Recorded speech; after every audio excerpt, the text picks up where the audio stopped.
Good morning and welcome to my little arty corner on YouTube. My name's Angela and I'm an ex-art teacher. I did teach art for a couple of years actually, but I was a science teacher. Mainly taught students with additional learning needs, special needs, and I loved it, mostly. I'm now best known as a colouring book illustrator artist, particularly for the Colour Me series with Lacey Mucklow, but many others in the Creative Haven called Entangled, and all sorts of things. And here on YouTube, really my aim is to carry on in my teaching principles, I suppose, of encouraging people, showing that you can do things.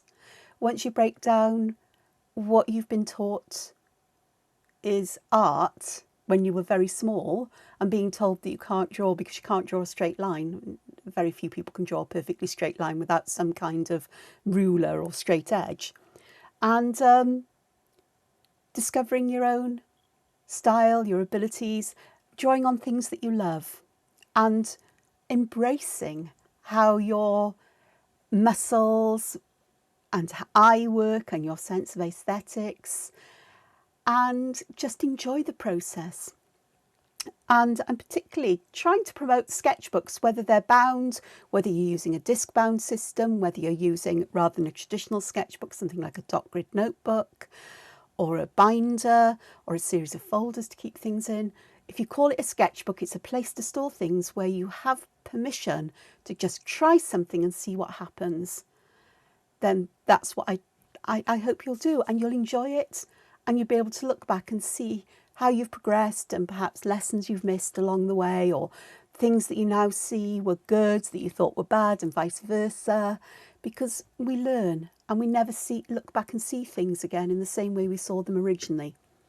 That's why I often take a break for a couple of days from a piece of work that I think is going nowhere, work on other things and then come back to it with fresh eyes and perhaps the ability to see if what is good in it or how I want to go forwards, or sometimes go, that's it, it's a lesson learned. We're going to try not to do this again. This most often happens with me when it comes to colour. On the screen here, after my burble, I'll forget just what I said, although I do know what I say, as in I know. I don't remember exactly how I say it every video. There's a piece of hand lettering that says thank you so much. And from me, it really is a big thank you so much to everybody here. A couple of days ago, I noticed that I'd hit 750 subscribers. 750. That is astounding to me. I've said it before. I thought, oh, if I get one subscriber, that'd be quite nice. If one person likes it, I'm helping one person. I'm doing something one person likes. 750. Thank you so much for clicking that subscribe button. If you haven't, click it because it's free. And comments and all the lovely comments you've been giving me and suggestions and feedback.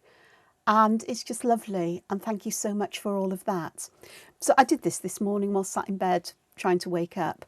I quite like my weird lettering with the all higgledy-piggledy. I do want to add some colour to this, help to bring individual letters out, because at the moment they're a bit hidden and muddled up, and that colour will help separate them, as well as shadows, drop shadows, I think. But I can tell you what I don't like about this. I just had a couple of hearts, a couple of stars in, I think 3 of each, dotted in places just to help make a more even shape here. And then I started going nuts with them. I've added too many. There is such a thing as too much stuff. I'm learning this very, very slowly, but there we are. This was another one that I did. I'm not going to turn it on right way up because you won't see it. And I thought it'd be great fun to have some of my Doodle World characters here. It's birds. And I quite like the words here. The stars went a bit wrong, but there's just something that this doesn't fit in. I'm not quite sure what I'm not getting right about doing this. And I think I even tried an earlier version. Oh no, I didn't. Here you are, it's a typical piece of me. Lettering with sort of like Zentangly kind of patterns and so on. So I'll go back to this one. I just want to say thank you. Thank you so much for everything. I also have had a couple of requests for things, and a new subscriber, welcome to all my new ones, welcome back to all my old ones. This PJ Crafty has asked if I could do lessons on whimsical faces and quirky human characters. You know, humans are one things I seriously struggle with, partly because I have absolutely zero interest in drawing humans. I know that sounds mad. The only drawing of humans that I've enjoyed has actually been life drawing, which there is no way I'm doing this year. I haven't done it for years and I need a life model. But I really did enjoy it. It became very architectural. I look at bodies as architecture. So I will work on it and I will see. It might take me a long time to get round to that though, because it really is something that I just don't have a lot of interest for. Doodle World's characters, you know, cute, kawaii, cuddly creatures and aliens and monsters and teacups with smiley faces and things like that. Oh, love it. Absolutely perfect for me. But humans, I really do struggle with. Expressions, cute kawaii expressions, I do. Yeah, I do well. That's okay, I can do that. But other things, well, I'm sorry. But I'll work on it and see what comes up with. So bear with me on that one. It's sort of like it's a well-known fact that I don't do humans. My editors at all the publishers I've worked for going, don't do people. No, don't do it. I've done face drawing, don't like it. Self-portrait fills me with horror. I was suggested I did that for my A-level arts and I tried, and within minutes I was in floods of tears and distressed and upset. And that's my own face. Other people, don't get me wrong, I like seeing art of people, but it comes down to this thing of what is you? What engages you?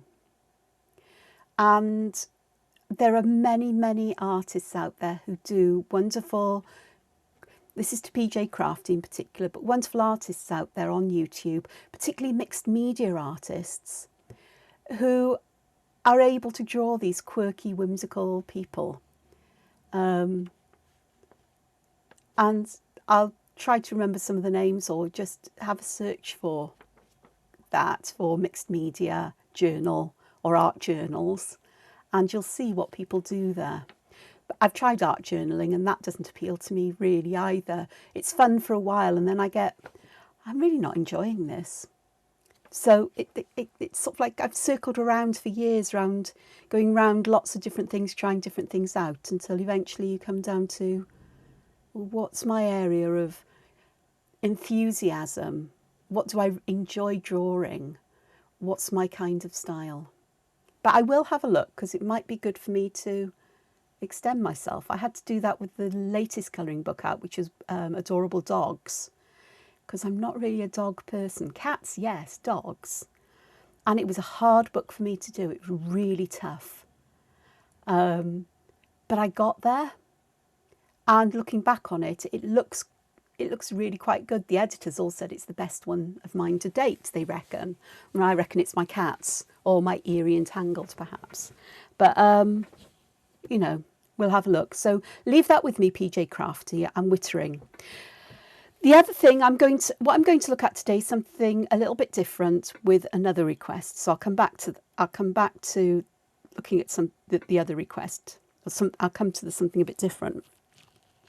Is that I've mentioned often, and I have shown this before a long time ago, or quite a while ago, that I keep, this is one book, this is the second one, and I've got a couple more from the past around here.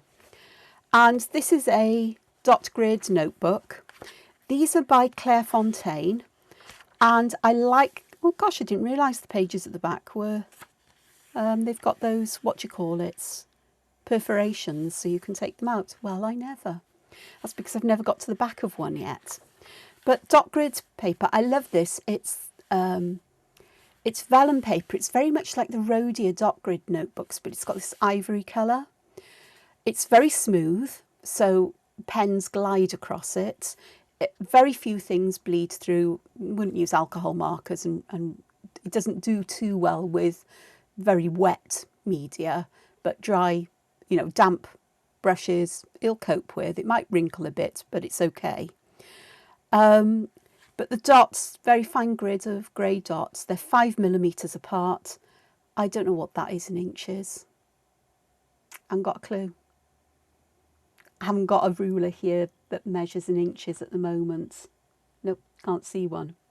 So, but it's really useful for, I've got, if I show you at the front, it's been really useful for me to, what's that piece of paper doing there? I do not know.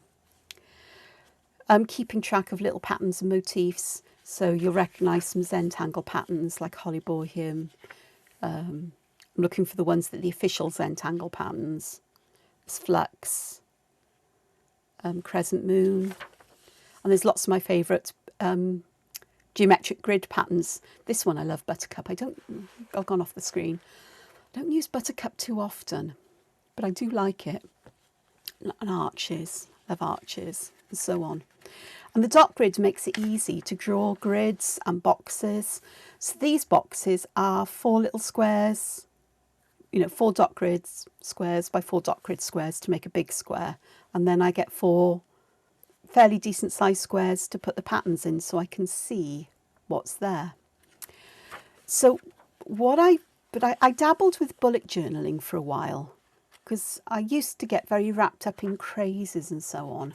And nowadays, I try not to because I've got so much to do.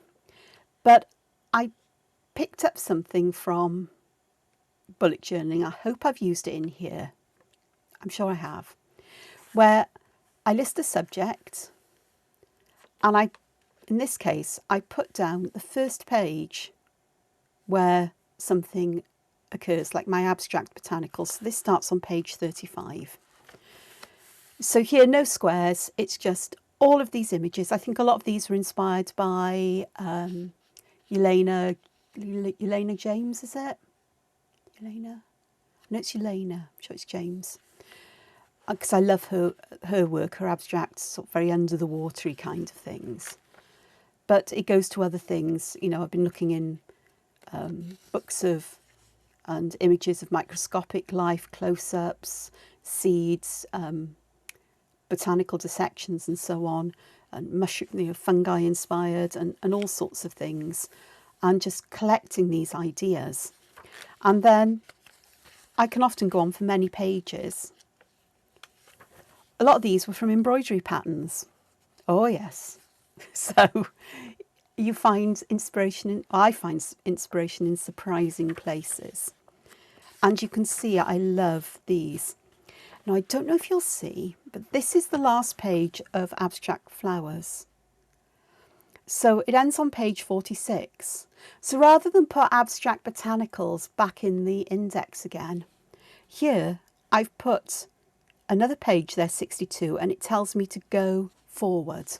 So if I go forward to page 62, there's 61, and there's 62.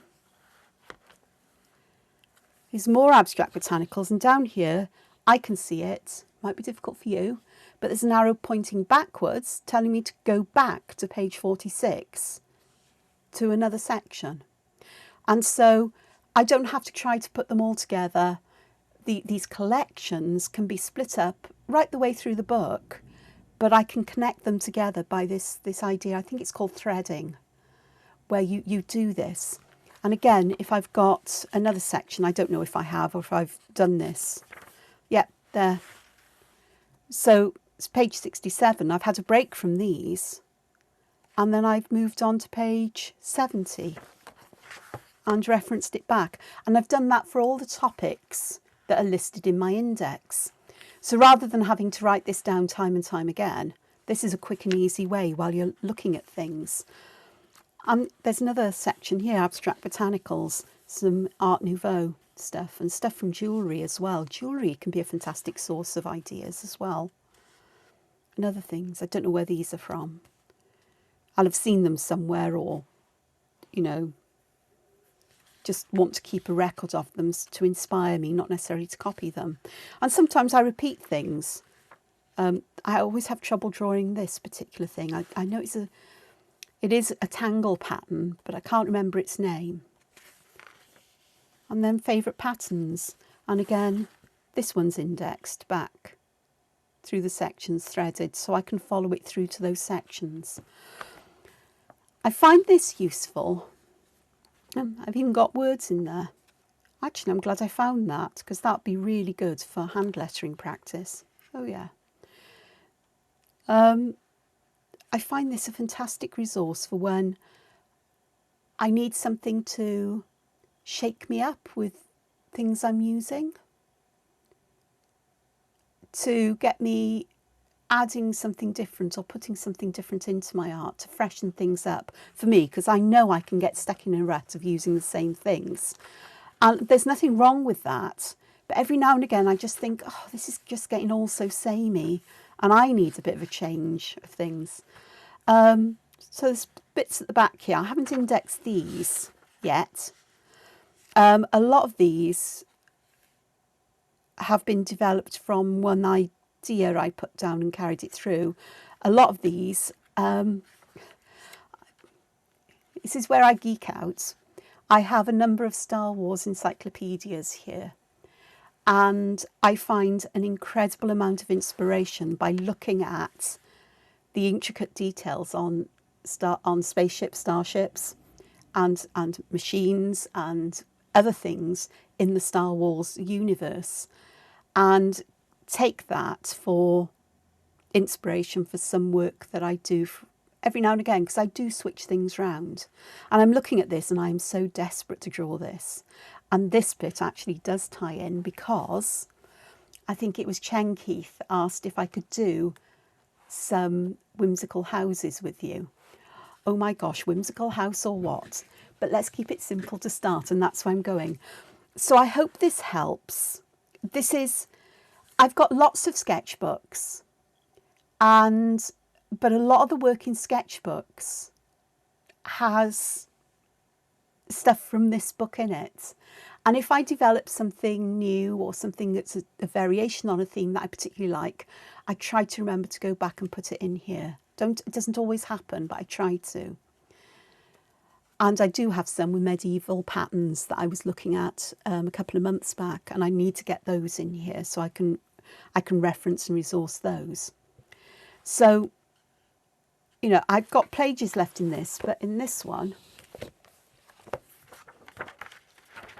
again, I've got this here. So I've called it Abstract Botanica here, Doodle World's Tangle Patterns.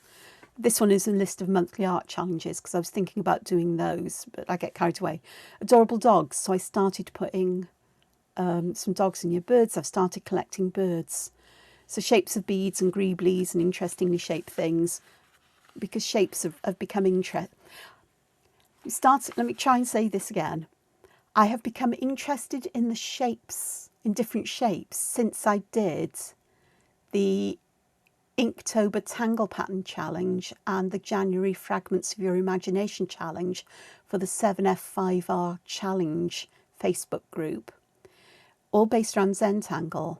And that's where I discovered this love of looking at variations of working with something. They call it exploration. So varying something a little bit at a time. And I particularly enjoyed using different shapes to put, like gridded tangle patterns, or, you know, well, this is in a circle, let's see if it'll go in a square. What about a triangle? What about a hexagon? What about a weird shape, the ginkgo leaf, or a teardrop, or, you know, sort of like some unsymmetrical polygonal shape or other, or, you know, curvy shape, you know, random shape. And what if I do this? There's a lot of what ifs with me. And I found that was really interesting. So I started collecting those. But I've been these kawaii.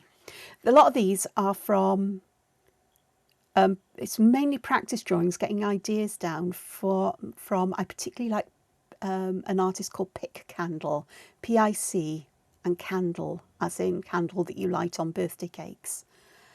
And it's cute, it's kawaii.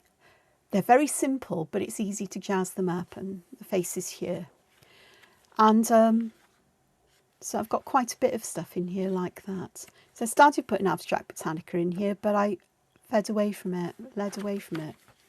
So I've got birds, and I've got some shapes here, and the greeblies are the things I see on models and shapes, and it's a term model makers use for odds bits and bobs and things that come off other kits and sprues and just interesting shaped little things that you put on to add interest, that look like something but nobody really knows what it is. It's surface texture. It could be mechanical. I love it. I love the creativity these people have and the way they see things in them. So let me have a look here, because do I have, and in here somewhere, I'm sure I have. I'm just flicking through a moment. I should have marked this before I started. So it's a bit of a strange video today, and I'm not going to apologise for that, because sometimes I think sharing these kinds of things that I do, how I organise work, how I sort of like put ideas and other things together, that it's nice to show people this, because it may help you if you're feeling, well, what do I do with this?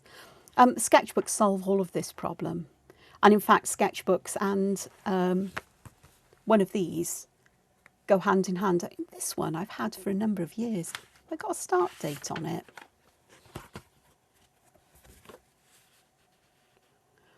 I don't. Got some weird notes in the front.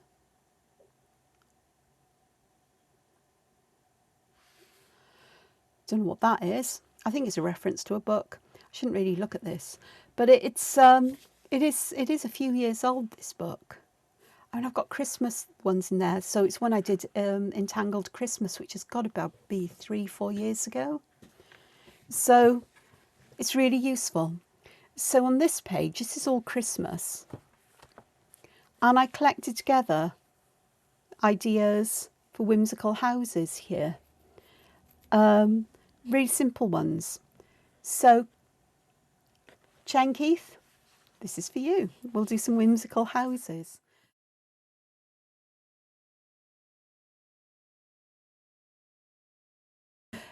Whimsical houses are great fun because they can be absolutely any shape you like, any colour, any pattern. They can be wobbly, wonky. The walls don't have to be straight. You can put any kind of roof on them. You can have huge roofs, tiny roofs, roofs that are far bigger than the rest of it. I've got a particular fondness for towers because I'd love to have a tower to live in. I would love to have a house that is a tower, a round tower with a clear glass dome on the top to be able to sit under and watch the stars at night, even in the middle of winter, especially in the middle of winter, and live in a dark sky area to be able to see this. I have no idea why living in a tower appeals to me so much, but it does. It's, I don't know why. Yeah, we're all different, aren't we? So let's start with basics of a house. I mean, there's no kind of anything particularly complicated about this, because basically if I start with the space of a house, sort of like this is where all the rooms will be, we can put a door there if you want, and we can have just one big door. I'm going to put a curved window in it and a door handle because I can, and perhaps just one window there. See, I'd also love a house that has round windows. So here I've just put an arrangement of 4 corners of squares, and then by trying to keep the distance away from the circle I drew about the same, I can then connect the corners to create some window panes, which is nice. I could put a roof straight on the top here, but I like to extend and put something here that I could put some patterns into. So it's very tiny because I'm drawing very tiny here, but I'm going to do black and white tiles or checkerboard pattern here. Instantly screams whimsy to me whenever I put black and white tiles. I know I'm working whimsically. And then I'm also going to have the roof stretching out a bit. And I think for this one, I'll put a dot up there. It's off centre because it's my whimsical house. So this doesn't have to be a perfect triangle, or, you know, the roof doesn't have to be perfectly, you know, symmetrical in any kind of way. And then I'm just going to put some stripes on my roof and make the one in the bottom because stripes are fun and whimsical. And I can put, I could put bricks in the bottom. I could separate this in some way. Actually, I think I want to put a frame round my door. So instead of just going around with a bigger rectangle, the top of the rectangle I've made a little bit pointy. There's my whimsical house, and I'm going to put a tree beside it because you've got to have something like a tree. Trees to me are pointy clouds often. But feel free to draw whatever kind of tree you would like. And I often, this is me, I like to put, well, it looks like polka dots, but I think of them as perhaps apples or berries or flowers that are tiny so we can't see the centre of them. Whimsical houses. So let's do a whimsical house again. I'm going to start with, well, it's basically a rectangle shape. Yeah, I am making some lines thicker here because that will help with, I always think it just helps with a sense of volume. That's my kind of aesthetics. The door, on all of these to the left and bottom, and the door I've done it to the top and the right, so the door looks like it's set inwards. And if I make this wider that way, the door frame sticks out. And I'll thicken the line between the door frame there as if the door is really set back and perhaps there's a little step.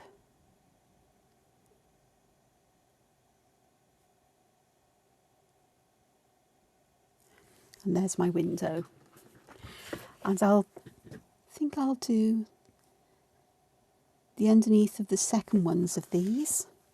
And then on the top, because you've got to have finials on the top of a house, of a whimsical house. And for me, it's a heart because I can. Okay. I'm going to do the same kind of thing here where I'm going to put a ledge there. And perhaps I'll have a kind of step there before I put I could have, which way do I want the door? Do I want the door bending the same way as the house, or shall I have it bending in the opposite direction? Let's have it bending in the same kind of way. But I think it would be fun to play with it in a different way. Spirals. Got to have a spiral somewhere. So the door frame could have that there. In Zentangle terms, that is a mooka. So I'm going to give myself a door frame and just a bit of a window there, and perhaps the door handle or the way in is there. You don't need to put it in. I just feel it's quite nice. These are going to be interesting to put windows in, and I think what I might do is put some windows in at the top like that. And here, I'm just going to leave it as it is. I'm not going to put frames around these windows, I'm going to leave them exactly as they are. And then I'm going to put another thing there. And how can I put a roof on this? I haven't left myself much airspace, have I? So this goes up here, so how about if I take my roof and make it like that, perhaps. And what I will do with this roof as well is I'm going to have it also curving round. Houses are fun to play with. They really are. For this one, I think the tiles covering it are going to be like scales. So I'm going to extend the length of them where the roof is long on the rows, and they'll get smaller and shorter where the rows of the tiles are shorter. I'm just going to pop this in. It helps to identify which tile is which, but it also gives some movement to the roof. I quite like that. I say quite. I'm doing some sketchbook work here.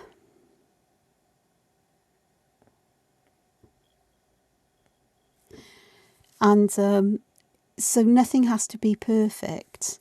It doesn't have to be wonderful or amazing in any kind of way.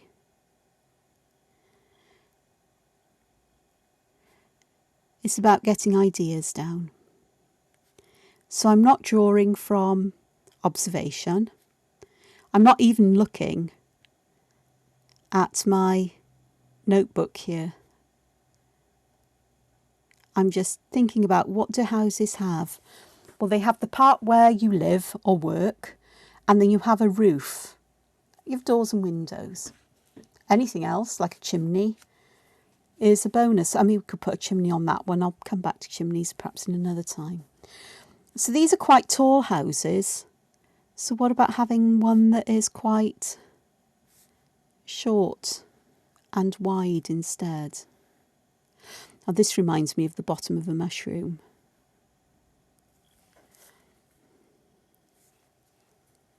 And so I can create a rounded roof, like so. I like a rounded door for this. Everything's rounded with it. And perhaps rounded windows on either side. And I will put a little frame inside them. The pen I'm using is a Suki pen. It's by Tombow, this one, and it's the harder version. It's got the green square there. The blue one is the softer one. Okay, and I'm going to create my roof with lines like this.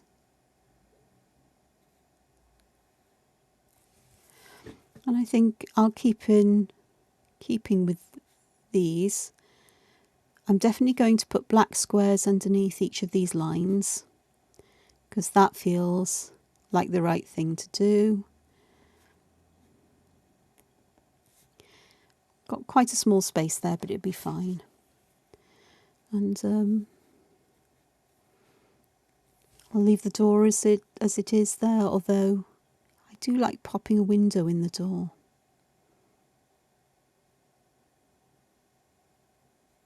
Perhaps a panel underneath that one. The other thing I didn't do on this one was to think about where I'm going to make lines thicker. And it is bottom and left. So this would be a bottom, as would that one be a bottom. That sounds weird. I'm going to have the windows set in. So there's like a deep sill on the outside. The door will have shadow there and here. This would have some there. So that helps. And perhaps because it's my whimsical world,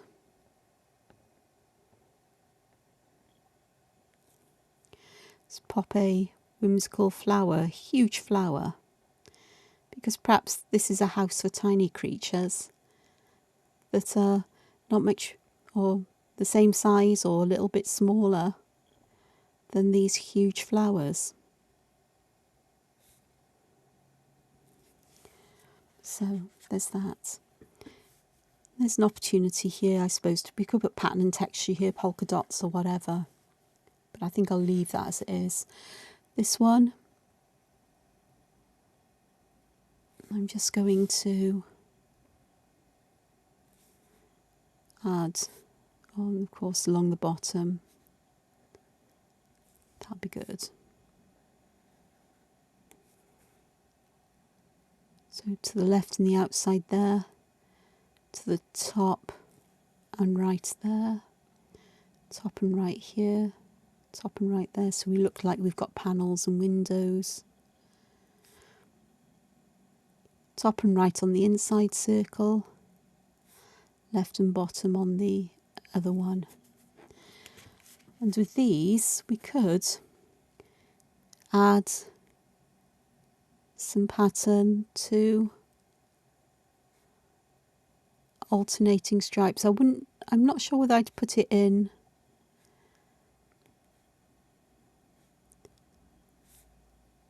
side by side. I'm not going to try now because I think I've got different numbers of these curved lines here. But it just adds some texture more than anything, so I'm not looking for a distinct pattern. So we've got some whimsical houses, and because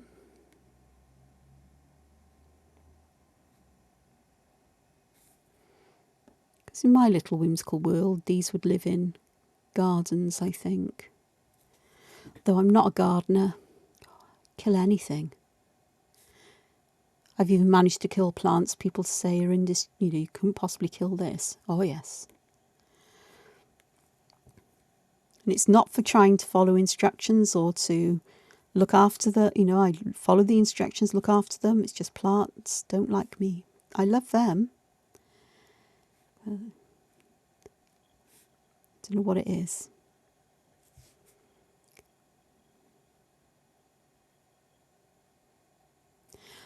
So there we are. We've got some whimsical houses here. So what I've done here is I'm making these lines a little bit thicker, very clumsily in some cases, because I want this feeling that they may actually be in shadow. So there's 3 whimsical houses.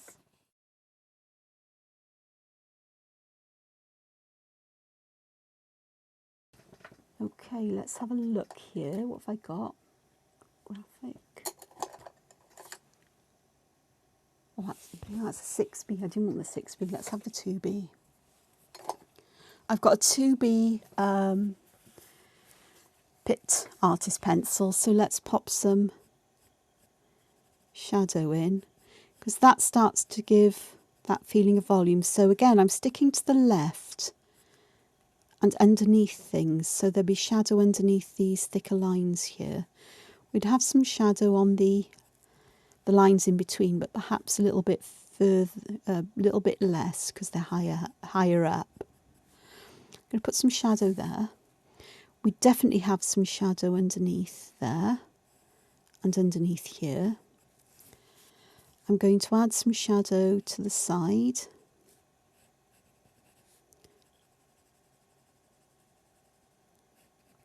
And because I'm going to be using a blending stamp or a tortillon, I think I've got a tortillon in my hand here, I'm not going to worry too much about the neatness of adding this. Look, tortillon. Finer point. Must remember I need to order some more of these.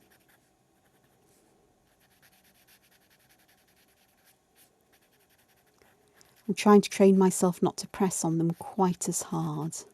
So I'm leaving some highlights in the middle, trying to keep the shadow just to the edges and around areas that I want lifted up or recessed into shadow, depending on how you look at this. So there's my house. Hopefully it would look a bit more rounded if I'd made the base a little bit rounder. So I am going to add some shadow to my trees as well. And because we've got an edge here, there will be shadows where there are edges. And along the bottom as well. We'll just add a little bit to the sides. A bit more to this side and perhaps a bit more on this side. I'm not worried about going over the circles because if that really troubles me, I'm going to come back with an eraser and sort them out.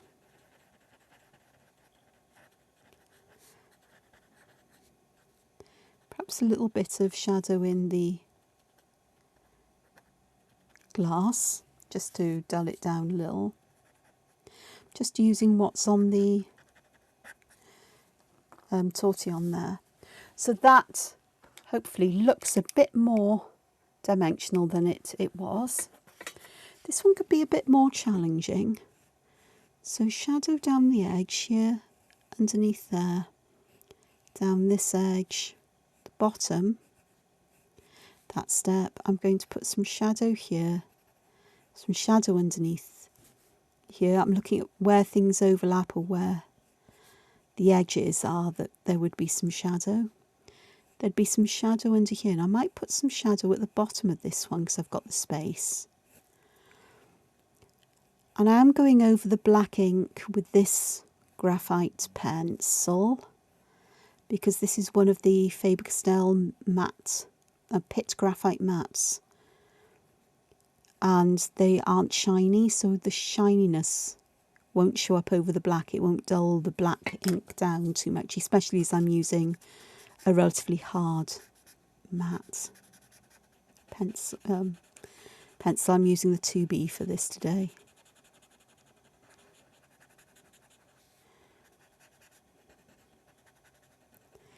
I'm not too worried about having this all neat. In fact, if anything, I'd quite like a bit of texture in the variation in where the shadow bleeds in and out. So it adds texture to the walls, I suppose. But it's not critical. Again, it's personal preference as to how you do this. My preference would be to get the alcohol markers out, but I'm not today. And to colour this, I could use alcohol markers or other things. Okay, the windows, I'm going to add shadow coming from the top and down. I'm trying to keep the shadow short in the top left corner and having it full length to the top and right.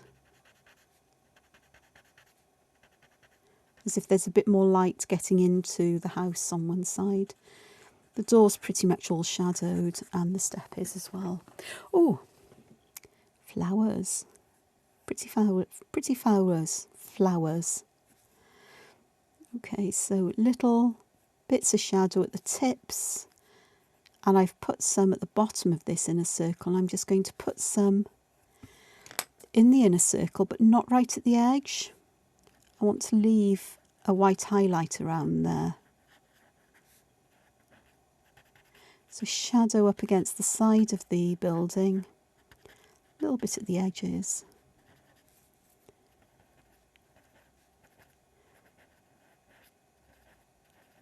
Again, if I think there's too much shadow, that's what erasers are for. I know the Zentangle method, if any of you follow that, it's, you know, there's no erasing in Zentangle.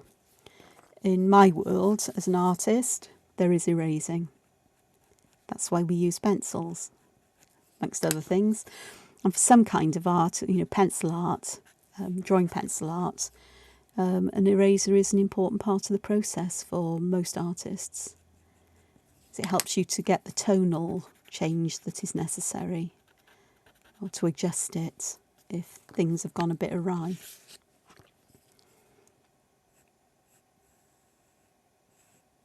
But part of the Zentangle ethos method is there are no mistakes. So if you're not making a mistake, you don't need an eraser. And but I'm not a Zentangle teacher. I use Zentangles or tangle patterns in my work. Some of which, or many, a lot of which I was using before I found Zentangle, because they exist in architecture and other things that inspire me. And so I was drawing those. And don't get me wrong, I sometimes wonder if I come across as being quite derogative towards or denigratory towards Zentangle. I'm not, because I think it's fantastic as giving a framework to help people start their journey of creativity, of drawing, of learning to enjoy the process of creating art, you know, pen and so on. And that structure is very helpful if you lack confidence and so on. But I also know that you can be creative within that framework.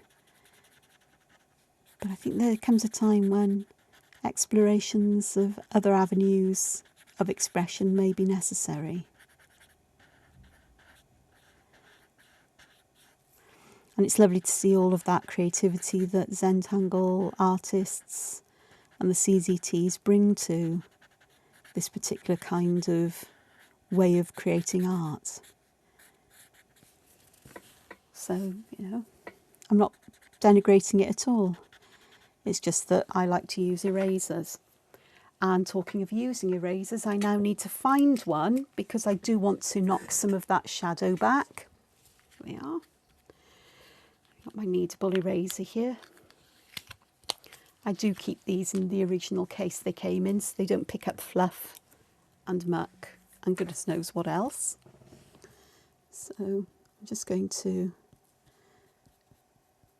as I say, just knock some of these back and bring some of the white back to the forefront.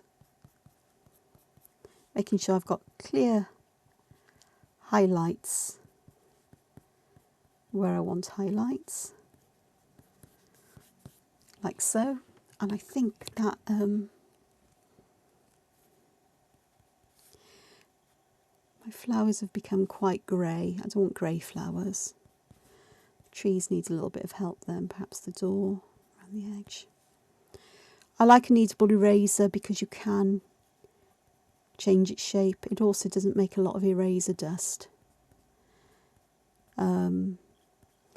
Though it can be quite hard work to erase all pencil lines if you've, you know, used your pencil with quite a firm hand. But I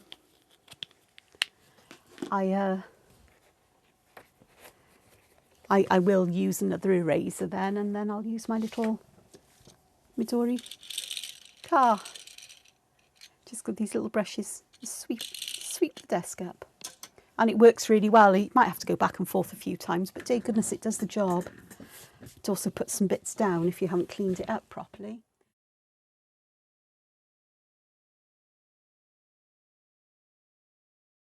Okay, it's time for, I am going to use some watercolours. So bear with me while I find the brush, my palette, which is here. I want the rest of the Karin brush markers out so I can see, I can charge my colour palette up. There we go. So I've got that box dangling over there. Well, the lid of the box dangling. And then the other thing I wanted was some tissue. There we are. Job done. Job's a good one. The lovely thing about whimsical houses, any colour you like goes. Right, so I've got sky blue here, so that's this one. And I think I'd rather like the blue violet next door. I don't think there was blue violet next door, but there's so little pigment or ink there, because these are dye inks, so they're water-soluble inks, that hardly anything will be picked up. So let's have a look. I'm going to have a blue house. I'm going to pick up a fair amount of the colour as well. Let's get this nice and intense, and the shadowed areas a bit paler in the middle. And I'm not doing a very good job of, I'm not going to fuss around with this too much. A, because this isn't watercolour paper. But B, it's sketchbook work, so it's just getting the ideas down. And I'm more interested in getting the impression rather than creating something that's realistic. So I've added just a bit of purple at the top, to that purple, that blue violet, just to darken these colours down. I have got some greens here, but I really do love this lime green. I don't have so much of that on the palette anymore, so I'll just add some more of that on there. It's one of my favourites. And I'm also going to find that turquoise colour that I love. Ugh. Pop that one there.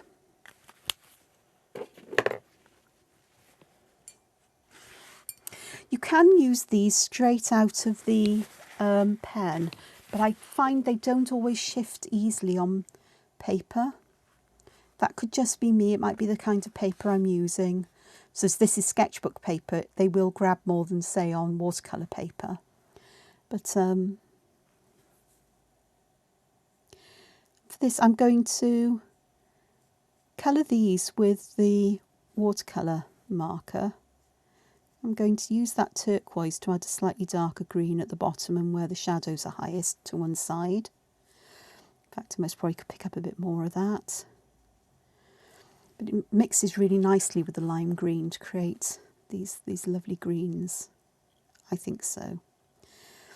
But I think I might, those dots I might fill in with, oh, what's the word I'm looking for? Metallic, either metallic gel pens, glitter pens, or I've got some metallic watercolours or metallic iridescent watercolours here. And those would be quite nice to fill this in with, I think. I'm working quickly because I don't want to give an opportunity for this to dry on the paper really, because the colours will blend in much easier if the paper or the surface of the paper is still wet. And I can see as it dries where I need to perhaps add just a little bit more of that dark colour, just to bring that out. So, one whimsical cottage thing on the way. Hearts, well, it's got to be pink, isn't it? Could have made it red, but I think pink will do nicely. There we go, okay. Now I also need some of the gold. I like the yellow gold. I like the more orangey yellow. I have got canary yellow, and I've also got what is the colour in there? Sulphur yellow. That is actually, let's pop, oh gosh, that's a really bright yellowy green. That is sulphur yellow. Sulphur's a funny element. I used to work, obviously, I say obviously, you may not know, but I was a science teacher for 28 years. And as a science teacher, I'd handle various elements, safe ones, although we did show things like mercury and so on, and lead and other chemicals that were poisonous from time to time, in a very controlled way, I hasten to add. So, you know,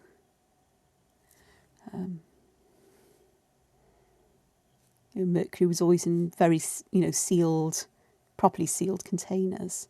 So it was always fun to hand the jar to pupils or students, because it wasn't until they actually felt for themselves the weight of that jar, how dense mercury is. And so, I knew what it was like, so I'd handle it as if it was just any other kind of metal. And you hand them this, and it looks like a liquid, and they think it's going to be light like water, and you can see their hands suddenly go down, you know, because they haven't put the correct tension in their muscles, and the amazement on their faces. It was, whoa, what is this? It's fab. The interest, and, you know, the conversation that would be had afterwards, and the comments, and Miss, can I feel that again? Miss, are you going to let us have the mercury out again? And the answer was often no, because, you know, I'm not tempting fate and I don't want an accident in here. But, you know, perhaps at the end of the lesson, if you've done all your work and, you know, you've done it really well, you haven't rushed it, you've done it properly, and the mercury had come out. It's a bit like the school skeleton, actually. Not a biology teacher, but, well, you know, skeletons, what can I say? And it was a real human skeleton, so they, once they found that out, they were both grossed and absolutely fascinated by the fact they could touch a dead person. Just, there we go. So a very brightly whimsical house here. I think I'd rather like to use some of this sulphur yellow on the door frame, because I just think that we need that kind of brightness here, and I think a little touch of that darker green would just work really well with that. They're a really good combination. And the same round the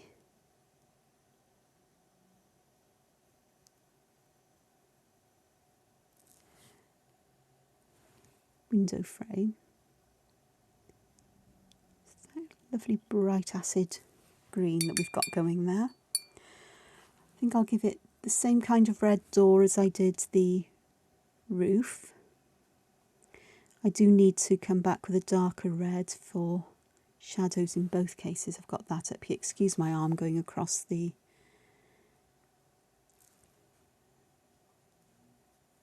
artwork at the moment, but my palette, I've put it on the wrong side. My problem is I haven't left the different areas dry properly here, so I'm getting some bleeding of colour. If I don't pick it up, it'll just make a horrible mess, possibly. So we've got that, so that looks great. The windows, I've got a choice. I can make them orangey yellow, which I might do as if there's candlelight on behind them. So I'm putting some orange in there. But for the bottom section, I'm also going to add some yellow in, and perhaps a little bit there. So as if there's candle lights on, and the light would perhaps be dimmer at the top. So that's one whimsical house coloured. And it's about having fun. You can have them any colour you like. I'm going to go with this. Oh gosh, this is beautiful. This is my favourite, one of my favourite colours. It's blue purples I absolutely love. The red purples, yeah, they're okay. But this kind of colour, there's enough warmth in it for it to be lovely. But there's enough coolness in it that it's not too much towards the red.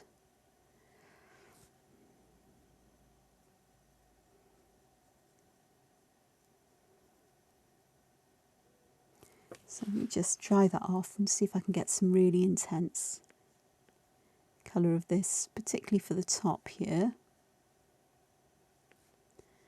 And just bring that down. And I think what I might try and do here is I'm going to use this blue. Perhaps I'm going to see if I can dot it in and let it spread out so it's like we've got blue polka dots. They'll only work in places that are still damp. This is dried over here, but I can still pop it in. It's not going to spread too far, but I just think that might just add that bit of fun to it.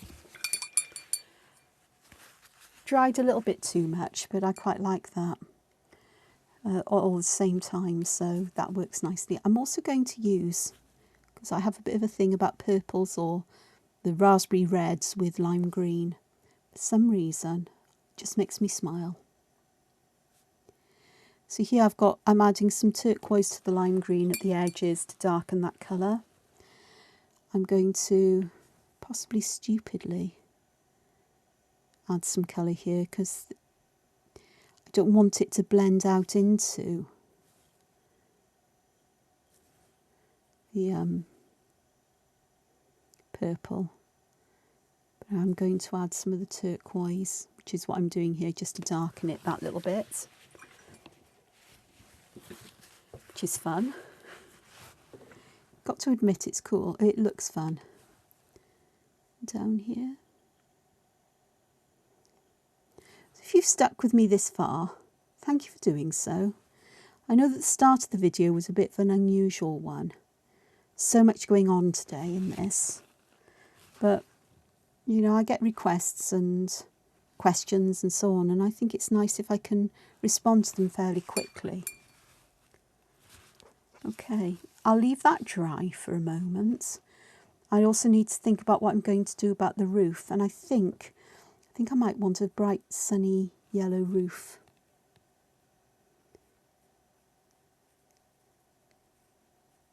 Because I just think a bright sunny yellow roof would be good.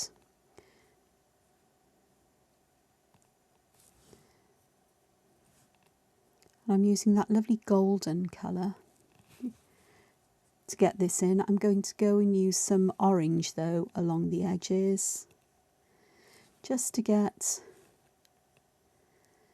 a darker colour going for shadow. Oh, there we go. That's nice. I'll come back with some of that yellow again, just to move that orange around a little bit and blend it in. That looks great. Okay, we'll have some of the orangey yellow in the windows, I think, as if there's lights on in someone's home. Yeah, I really did just say that. I did. In fact, I've run out of orange now, so just do that.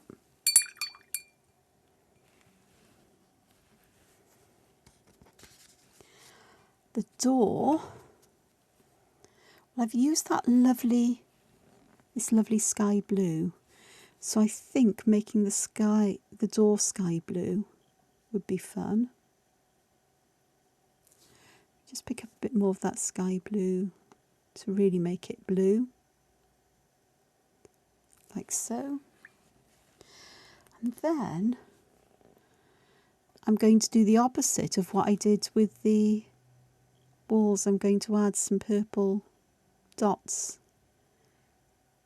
into the blue. So I've got a blue and purple dotted doors, a blue door with purple dots, and a purple wall with the blue dots. And my doorstep I'm going to make yellow, and I haven't got any orange, so I'll pick up a bit of red with it just to add that tone in. It won't be exactly the same orange as elsewhere, but it might actually be helpful to just add bits in, just to darken that up a bit. So that looks fun. And I've just realised I'm over an hour. So I'll leave the last one as it is, and I'll finish this up here, and I'll just say thank you for joining me, especially if you've got to the end. Thank you once again for the 750 subscriptions that the channel's got. I think it's nearly 760 now. Beyond my wildest imagination. I wonder what else, how it will go beyond this wildest imagination, or beyond it. Absolutely amazed. Thank you for sticking with me to the end of the video.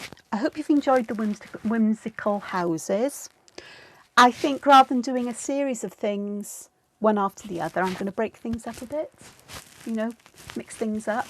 So this page isn't finished, but I'll revisit it again in the future Until then, just have fun playing with things and seeing what happens. But I will come back with some more ideas and shapes of roofs and bodies of houses and different kinds of buildings and my style of whimsy. And again, if you want to explore more whimsical houses and that style of whimsy, I can suggest you look at art journals that are out, you know, art journalists and mixed media artists who often use things like this, particularly art journal. So until we meet again, take care, look after yourselves and find time to be creative. Bye-bye for now. Hwyl.